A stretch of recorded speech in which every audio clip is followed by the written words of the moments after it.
फडणवीस यांची भेट घेतली ही माहिती सूत्रांनी दिलेली आहे। एकनाथ खडसे भाजपमध्ये जाणार ही चर्चा आहे। मात्र लोकसभा आणि विधानसभा निवडणुकीनंतर खडसेंचा भाजपमध्ये प्रवेश झालेला नाहीये।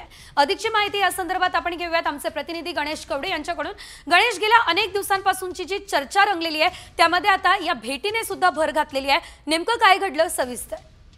नक्कीच काल रात्री आहे ते एकनाथ खडसे राष्ट्रवादीचे आमदार आहेत, यांनी खरं तर मुख्यमंत्री देवेंद्र फडणवीस यांची सागर निवासस्थानी ही भेट घेतलेली आहे।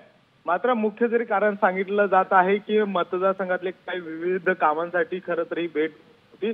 मात्र नसताना ठीक काही दिवसापासून लोकसभा आणि विधानसभेपासून एकनाथ खडसे आहे ते भाजपमध्ये येतील असं सांगितलं जात होतं। मात्र स्थानिक नेत्यांचा कुठेतरी एकनाथ खडसे यांना विरोध आहे आणि त्याचमुळे कुठेतरी त्यांचा पक्षप्रवेश होऊ शकलेला नाही असंच एकंदरीत चित्र म्हणावं लागणार आहे। कारण की या अगोदर देखील एकनाथ खडसे अमित शहा यांची देखील भेट घेऊन आले होते, तरी देखील हा पक्षप्रवेश आहे तो रखडलेला पाहायला मिळत होता। त्यामुळे पुन्हा एकदा भेटीमुळे आहे ते कुठेतरी चर्चा रंगताना पाहायला मिळते की एकनाथ खडसे भाजपमध्ये येणार का अशी चर्चा पुन्हा सुरू झालेली पाहायला मिळते।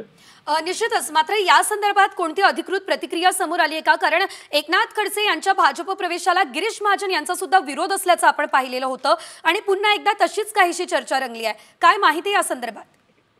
नक्कीच जर बघितलं असेल तर स्थानिक राजकारणामुळे कुठेतरी गिरीश महाजन यांचा खरं तर विरोध होता। कारण की गिरीश महाजन यांच्यावर देखील आहे ते एकनाथ खडसे यांनी वेगवेगळ्या पद्धतीचे आरोप केले होते। त्यामुळे आणि याच आरोपानंतरून एकनाथ खडसे यांच्यावर देखील आरोप झाल्यानंतर खडसेंनी शरद पवार यांच्या गटामध्ये आहे तर पक्षप्रवेश केला होता। मात्र निश्चितच गणेश, खरं तर जर खरंच यावेळेस नाताभाऊंची घरवापसी होणार असेल तर गिरीश महाजनांची प्रतिक्रिया ही महत्त्वाची ठरणार आहे, त्यांची भूमिकाही। धन्यवाद तुम्ही दिलेल्या या सर्व सविस्तर अपडेटसाठी।